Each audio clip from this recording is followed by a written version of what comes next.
भगवान सूर्य की पुत्री यमुना महारानी भगवान श्री कृष्ण की अष्टपद रानियों में से एक है।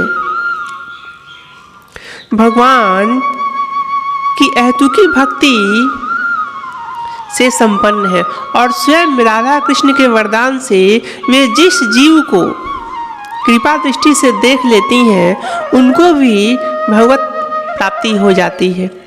वे स्वयं सामर्थ्ययुक्ता हैं किसी भी जीव को श्री कृष्ण और राधा से मिलाने में। आप उनके गले में जो कमल की कलियों की माला देखते हैं, वास्तव में यमुना महारानी के गले में आभूषण के रूप में रहने वाले जो साधारण जीव हैं, जिनको उन्होंने अपनी करुणा से धीरे धीरे विकसित कर श्याम सुंदर के चरणों में पहुंचाया है। गर्ग संहिता में बड़ा ही एक दिव्य ध्यान है यमुना महारानी का। ओम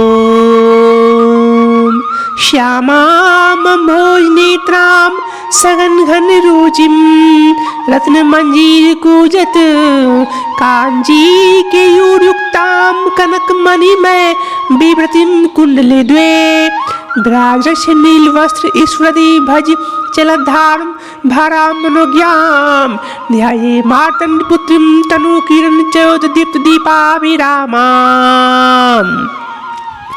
जो श्यामा है, जिनके नेत्र प्रफुल्ल कमल दल की शोभा को छीन लेते हैं, घनीभूत मेघ के समान जिनकी नील कांति है, जो रत्नों द्वारा निर्मित बजते हुए नुपुर झनकारती हुई करधनी एवं केयूर आदि आभूषणों से युक्त है तथा कानों में स्वर्ण एवं मणि निर्मित 2 कुंडल धारण करती हैं। नीली साड़ी पर चमकते हुए गज मोक्ति के चंचल हार का भार वहन करने से अत्यंत मनोहर जान पड़ती हैं।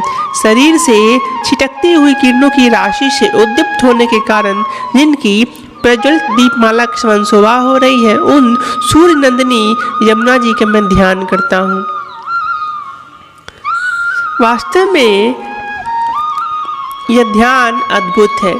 यह ध्यान भगवान श्री कृष्ण के ध्यान से मेल खाता है।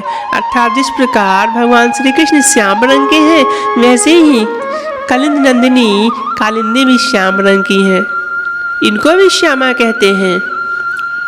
और आप याद करेंगे जब भगवान श्री कृष्ण ने इस पृथ्वी पर अपने लीला का स्मरण कर लिया और इस धराधाम को छोड़कर चले गए, तो उनकी जो रानियां थीं वे शोक में मग्न थीं।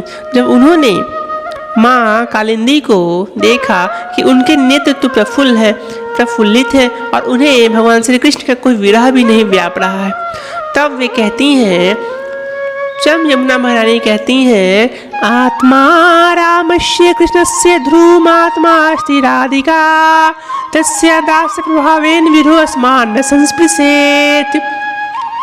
भगवान श्री कृष्ण की अन्य पत्नियों को संबोधित करते हुए माँ कालिंदी अर्थात यमुना महारानी स्वयं कह रही हैं कि मुझे भगवान श्री कृष्ण का विरह नहीं व्यापता है। अर्थात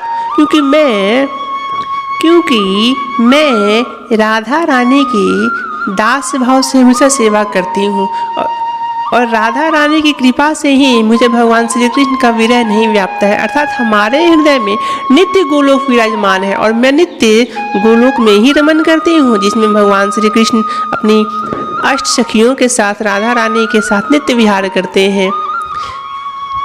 इसीलिए जो साधक यमुना महारानी के शरण ग्रहण करते हैं, उन्हें अवश्य भगवान श्री कृष्ण की प्रीति प्राप्त होती है।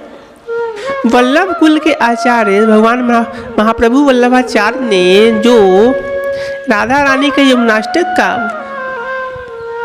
वर्णन किया है, उसमें उन्होंने साफ कहा है कि जो सुबह दिन और शाम में अर्थात 3 बार इस यमुना अष्टक का पाठ करता है, उसके वह भगवान श्री कृष्ण को प्रिय होता है और अपने स्वभाव पर विजय प्राप्त कर लेता है। हित हरिवंश महाप्रभु ने भी जो अष्टक का निर्माण किया है, उसको राधा वल्लभ संप्रदाय के अनुयायी नित्य गायन करते हैं। ऐसा है वो दिव्य यमुनाष्टक, जिसके पाठ करने मात्र से ही भगवान श्री कृष्ण और राधा की प्रीति प्राप्त होती है। उन्हीं यमुना महारानी की प्राकट्य उत्सव चैत्र शुक्ल षष्ठी को मनाई जाती है। उसी का सभी साधक जो श्री कृष्ण को प्राप्त करना चाहते हैं उस तिथि को विशेष आदर करते हैं और माँ यमुना का विशेष पूजन करते हैं। मैंने अपने साधना कक्ष में यमुना पटल जो गर्ग संहिता में वर्णित है उसका चित्रण करके उसी के अनुसार उपासना करता हूँ और माँ यमुना महारानी का प्राकट्य उत्सव बड़े ही धूमधाम से मनाता हूँ, सिर्फ राधा कृष्ण के संतोष के लिए, उनकी प्रीति प्राप्त करने के लिए। साधकों को चाहिए यहाँ कहीं से भी प्राप्त करके नित्य यमुनाष्टक का पाठ करें और गीत गोविंद का पाठ अवश्य किया करें। इससे बहुत ही कम समय में उन्हें भगवान श्री कृष्ण की प्राप्ति हो सकती है। जय श्री कृष्णा।